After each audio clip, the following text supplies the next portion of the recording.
এই জন্য একটা গজল আছে নাকি জানি, কেমন করে ঘুমাও তুমি ফজর করে কাজা, কেমন করে ঘুমাও তুমি, কেমন করে ঘুমাও তুমি ফজর করে কাজা,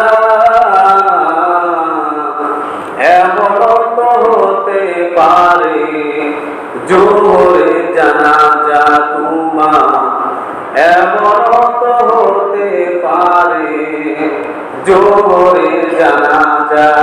আসলে আমি গজলগুলো আমি শুনি, বাস্তব কথা, আমি গজলের অর্থগুলো আমি চিন্তা ফিকির করি।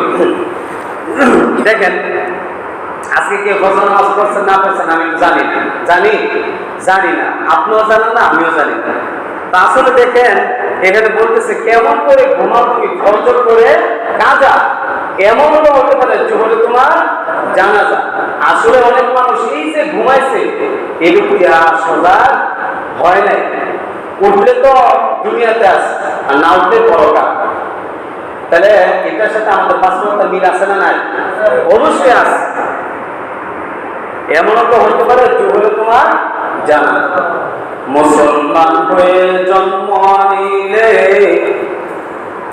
মুসলমান হয়ে জন্ম নিলে হয় না মুসলমান,